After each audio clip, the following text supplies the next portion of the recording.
Chapter 15. Enter the Gladiators. Somewhere in the stands music was playing. Not just the trumpet that had announced the opening of the cage doors, but an entire band. Among the loudest of the instruments being played was a drum. The drum beat seemed to be part of the music as a whole, but it also dominated the rest of the band, producing a constant rhythmic thump that was supposed to stir up the blood of both the combatants and the spectators. The stands did seem to be pretty empty. It was very early in the morning. The sun had probably been up for less than an hour, and the falling snow added a cold sting to the air that most people would go out of their way to avoid. There was room in the arena stands to host close to 10,000 spectators at a time, but Race would be surprised if there were as many as a couple of hundred up there to watch today's bouts. Race wondered how many of the spectators had come today just to watch a little bit of bloodshed, and how many had come along with an actual fight in mind and had only turned up early in order to get a good place. Most of the spectators seemed to be of elven extract. Well, that wasn't really surprising, not in an elven town. As well as the elves though, Race caught sight of a small tribal group of goblins. At least they all had the same facial tattoos. A couple of ogres, a minotaur slave sitting with his elven master, and a family unit of trolls, here no doubt for a day out. There were also about 20 harpies perched up in the galleries. A lot of them seemed to be alone, but there were a couple in small groups of 2 or 3. Also, up near the galleries, floating slowly around the perimeter of the arena, was a telltale blue glow of an eye in the sky. It was currently to Race's left, and travelling slowly in a direction that would take it behind him. By the look of it, the eye was there, not so much to police those in the centre of the arena, but to keep its eye on those in the stands. The arena itself was oval in shape. Race and the rest of the orange team had entered the arena through a door that led into one of the narrower parts of the oval. At the same time, the blue team was stepping through a similar door directly opposite. The doors themselves were at the bottom of a wall that stood approximately 3 ells high. The wall was there to separate those in the stand from those who had only come to watch. The top third of the wall was covered in a velvety red cloth that had yellow trimmings and all manners of decoration. The bottom 2/3 of the wall were also red, splattered with the blood of many battles. As Race had been warned, watching over the proceedings in the arena were no fewer than 12 archers. There were 2 of them in each of the 6 booths that seemed to lord over the arena. The booths, towers, or platforms as they were variously known, sat at the top of the wall, close enough to the ground for those inhabiting them to be able to keep an eye on the action.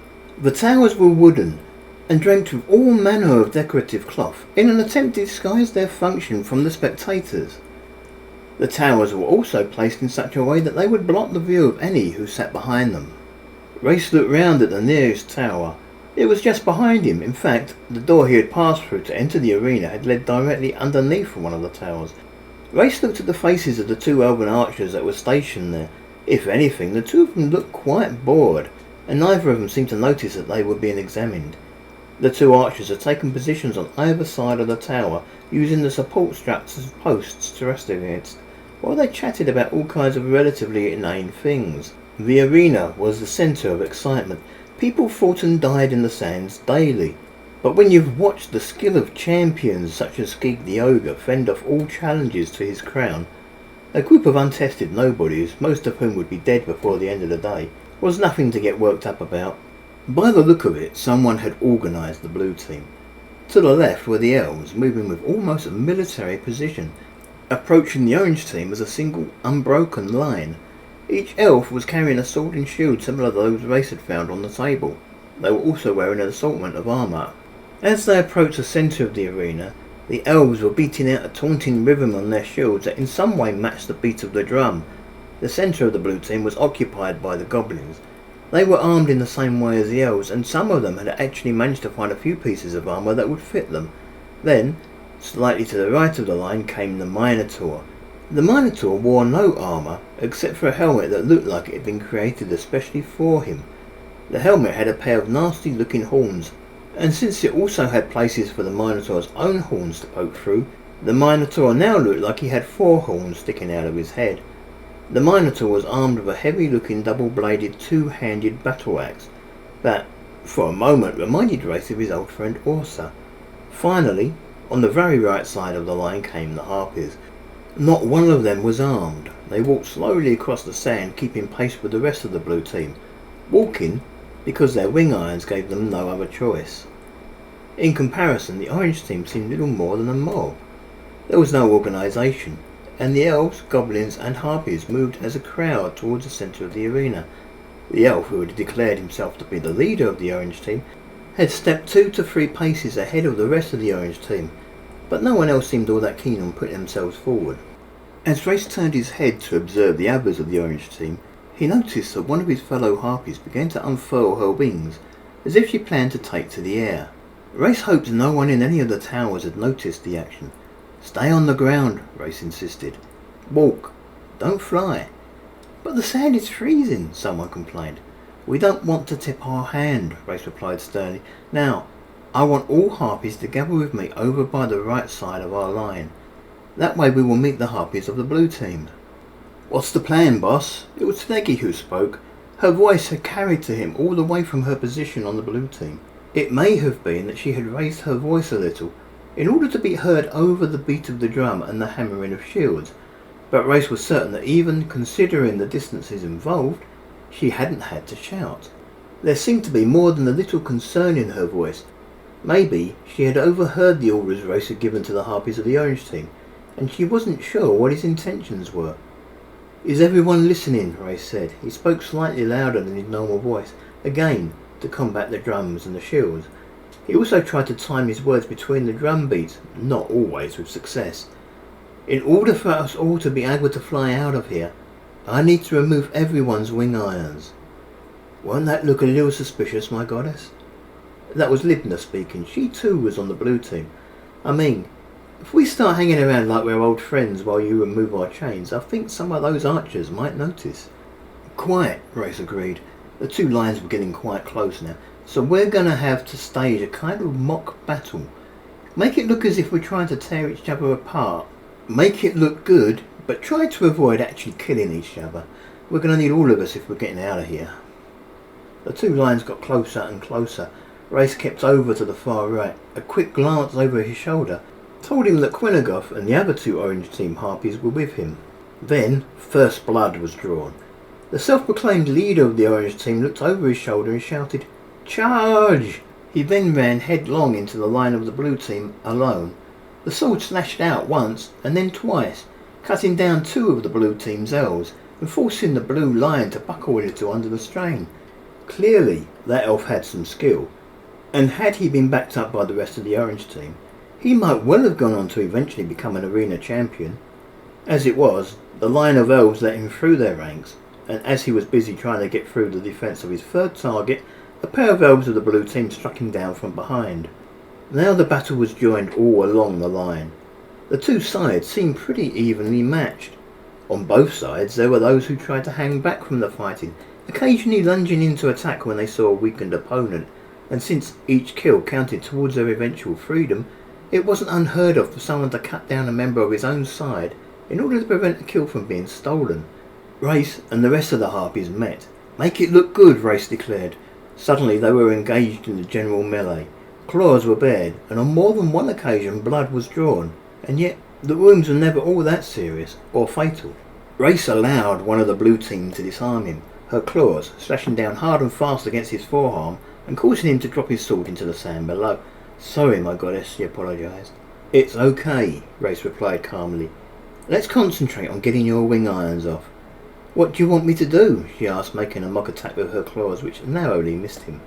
"Come at me again and let me get you in an arm lock," Race replied. The harpy seemed a little uncertain. Race couldn't blame her. The two of them were on different sides, and for all she knew, Race just wanted an easy kill.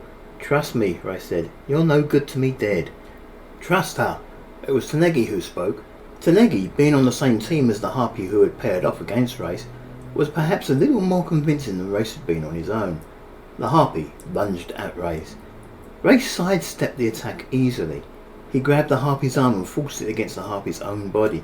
Race then stepped behind the harpy and set to work on removing her chains. "Stay calm, but try to look as if you're trying to break free. This won't take long." The harpy struggled, just not enough to break free. She reached round for Race with her free hand, and when she found she couldn't reach him, she tried to pry his hand free.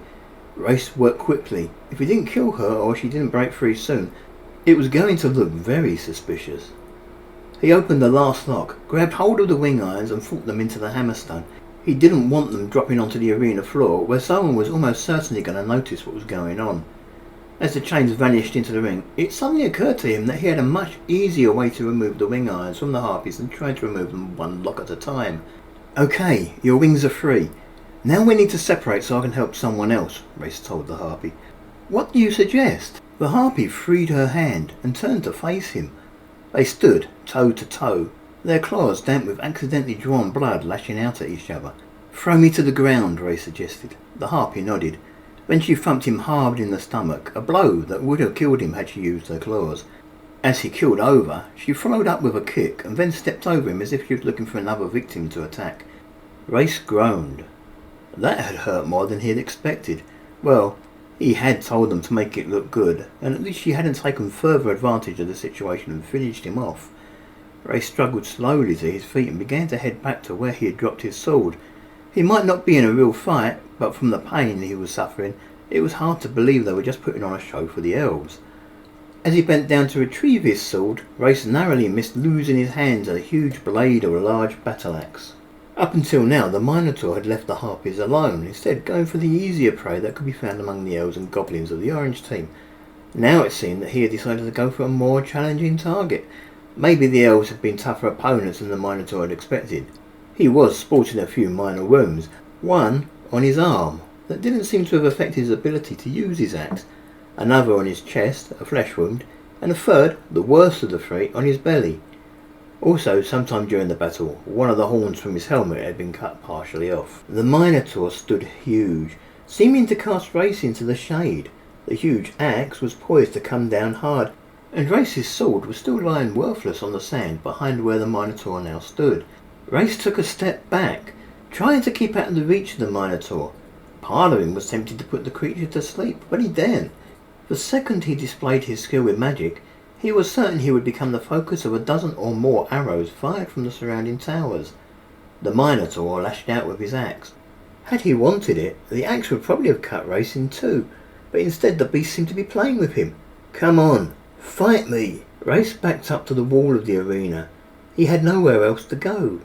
If he didn't use magic, he was going to have no future anyway. He would have to hope that no one in the stands noticed. Then came a gasp of surprise from the stands directly above Race. It was from those who had the best view of what was happening with him and the Minotaur.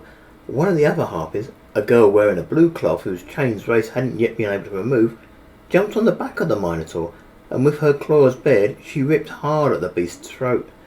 The Minotaur reacted the second she was on his back. His sudden movement prevented her from getting a decent grip on his neck, and all she managed to do was leave him with a few scars, a series of lines drawn across his neck, with perhaps the tiniest little specks of blood.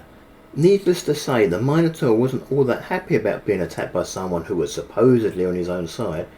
He thumped the girl hard in the stomach with his elbow in order to dislodge her from his back. Then, as she fell to the floor, the Minotaur brought his axe down to bear on her just as hard as he could. The harpy had given her life to buy Race some time, but it was only a tiny amount of time. Race had to size up his position quickly. His sword was lying useless in the sand of the arena. If he jumped on the back of the Minotaur and tried to rip the creature's throat out, as had that other harpy, then he could probably expect the same treatment. In the end, Race couldn't see that he had much of a choice. He summoned his sword from the hammerstone, glad that the sword was actually in there to summon, took 2 steps forward and thrust it just as hard as he could into the Minotaur's back. The Minotaur turned with surprise in his eyes. He raised his axe high above his head, hardly seeming to notice that he had a sword sticking right through him. In his injured state, though, the axe proved too heavy for him, and it dragged him over backwards. There was cheering from the crowds, but there was also a fair amount of consternation. Here was a harpy who had deployed magic against an opponent in the arena. Harpies simply weren't supposed to be able to use magic. Race began to feel as if all eyes were now on him. It didn't matter that elsewhere in the arena elves and goblins were trying to slaughter each other. The crowds in the stand wanted to know what sort of thing this harpy was going to do next. Race wanted to know how he was going to remove the wing irons from Libna and Tanegi if he was being actively watched the whole time. It was well known that harpies couldn't use magic, and yet here he was, displaying the use of magic. Only Lama Walt before him had ever been able to wield magic, and she was revered almost as a goddess by some harpies. There were harpies in the crowd. He didn't like to do it, but perhaps he could turn this sudden display of magic to his advantage. "Harpies!" Ray shouted as loud as he could muster, trying to address every harpy in the arena stadium. "You have seen me use magic. You know I'm telling you the truth when I tell you that I am the reincarnation of Lama Walt." Although they may have seen Race perform magic, there did seem to be some doubt among the harpies in the galleries. "She is," Tanegi lent her voice to the argument. It was probably a lot more powerful statement coming from her since she and Race were wearing different colour armbands.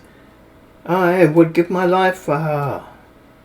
"We all would," Quinnigoff now spoke up. An arrow struck the ground just in front of where Race was standing. It was a warning shot from the nearest of the towers. It seemed that the elves in the towers were unconcerned with Race's sudden display of magic. What they wanted was for him to rejoin the fight. "Harpies!" Libna spoke, and again her blue armband lightly gave her some measure of credence. "Trust the word of the goddess." Uncertain whether or not he had gotten through to those perched on the galleries, Ray shouted, "Attack the towers! Take out the archers so that I and my sisters may leave this arena without being further molested." Race hoped that none of the elven archers knew the harpy tongue. If even one of them understood what Race had just said, he would probably be impersonating a pincushion before much longer. Uncertain just how convincing he had been, Race was suddenly amazed when he realised what an effect he had had on the harpies in the galleries. They didn't all move at once, but the moment the first of them began to obey Race's command, everyone wanted to be involved. There was clearly a lot of face to be earned in obeying a command from the reincarnation of Lama Walt the Eternal. Those harpies in the galleries weren't the only ones to react. Quinnigoff and the 3 other harpies whose wing irons Race had already removed flew up towards the closest of the 6 towers. The remaining 2 harpies, Tanegi and Libna, both of whom wearing blue armbands, stepped over to Race's side, taking up protective positions on either side of him, watching not the elves in the towers, but the remaining survivors of the rest of the blue team. Race reached out for the chains on Tanegi's back. He grabbed the central plate and then, without bothering to unlock them, he wished them into the hammerstone. That, he felt, was how he should have been removing the wing irons from the others. Then, as he reached for the chains restricting Libna's wings, Race suddenly became aware of the blue glow of the eye in the sky hovering overhead. It had been behind him for most of the battle in the arena, and Race had forgotten all about it. The eye had reacted as soon as the situation in the arena seemed to be getting out of hand. The archers, in an attempt to defend themselves, had opened fire on those attacking them, striking down a few of their attackers. That had alerted the eye to the danger. Now, the eye was coasting gently over the centre of the arena like a blimp. It had become visible to the naked eye and was casting heavy shadows on everything underneath it, and anyone who got caught in that shadow vanished a mere moment later. Race considered the eye worriedly. He could fly up and attack it, but he felt certain that by doing so, he would end up back in a cell before he knew it. There would be no second chance for Race. If he was lucky, they would burn him at the stake, but otherwise he was probably going to suffer the cramped conditions of a crow's cage, assuming the other harpies caught with him this day didn't just kill him out of hand. He remembered how once he had managed to knock an eye out of the sky by accidentally colliding with it. Well, the thing had been invisible, and in his airspace, but surely it would take more than that. Certainly had to do something quickly before every harpy in the arena was teleported to a small cell. Ray summoned forth his bow from the hammerstone. He didn't have time to take careful aim.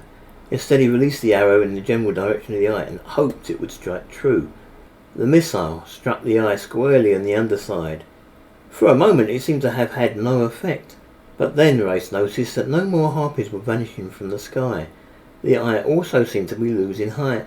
The more height it lost, the faster it descended, and then it struck the ground right in the centre of the arena where, apparently, oblivious to everything else that was happening, the survivors of the orange team and blue teams were still trying to wipe each other out. The 2 opposing sides scattered as the eye struck the ground. With so many dead on either side, it was hard to tell if anyone alive had been underneath the eye when it hit. With the eye no longer a threat, Race returned to his task of removing Libna's wing irons. Tanegi couldn't resist commenting, "Well, boss, I'm thinking they might have to close the arena down for the rest of the day." "You could be right," Race replied with a grin. Now that the eye had hit the ground, the fighting between the blue and orange teams finally came to an end. There were still a few left alive on both sides, other than the harpies. Most of the survivors were elven. Race could only see a couple of goblins still alive on the blue side, and not one of them on the orange. As Race was removing the chains from the second harpy's back, the apparent leader of the blue team approached Race. He did so with his hands empty, his palms facing towards Race as a sign that he just wanted to talk.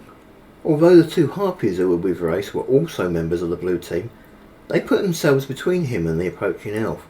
The elf stood a respectful distance from Race and made no overt move to get past the other two harpies. "You're the one who suggested we should work together to escape instead of fighting, aren't you?" "I might be," Race replied coldly. "I think we're willing to listen now," the elf commented. "Are you still willing to help us escape?" Race sighed. The truth was, he would love to help the survivors escape from the arena, but he couldn't afford to appear weak in front of so many harpies. "Had you been willing to cooperate back in the cell, and had you been willing to aid us in our escape plan, then I would have been willing to consider it. But no, you had to have blood. Well, you're in the arena now. Enjoy." "Bloody harpies," the elf muttered under his breath. "I always said we couldn't trust you."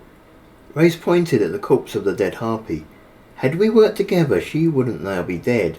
The Minotaur wouldn't now be dead. His strength could have been useful, and I wouldn't have been forced to kill him just to stay alive. No, I no longer have any sympathy for you or any of your ilk. Goodbye." And with that, Race took to the air, flying up to the galleries overlooking the arena. Tanegi and Libna followed, taking perches on either side of him. By the look of it, the archers in the towers were no longer going to be any threat. Too many harpies had lost their lives or their freedom in order for Race to be freed from the arena. He wasn't sure it was worth it. Perhaps it was. The entire nation of Floeth rested in his hands. It was strange. Just 2 years ago, Floeth had been a nation of humans that would have killed any harpy crossing its borders with extreme prejudice. Now he was thought of as one of the most trusted knights of the realm, and the humans had an entire village of loyal harpies to fight alongside them when it came to battle. The prejudices still existed, but they were tempered with need. Well, if his next idea paid off, some humans were really going to hate it. Race stepped to the edge of the platform on which he had taken his perch and addressed the arena as loudly as he could. "Harpies, I thank you for your assistance in giving me and my sisters our freedom. I want you all to fly home now. Tell your leaders that Lammerwort lives and she requires their aid. Tell them that I summon them. I will meet them at 6 tonight at the old Hennick's farm, 2 miles to the west of this city. They may bring weapons and bodyguards as they see fit, but I will look down unhappily upon any who plan to cause trouble. Thank you." It was Tanegi who spoke next. It seemed that she too wanted to address the entire arena. "We should scatter now. Get clear of the arena. It won't be long before those in charge send for reinforcements, and possibly even more eyes to deal with us." "Wise words," Race agreed, and he tore off his orange armband.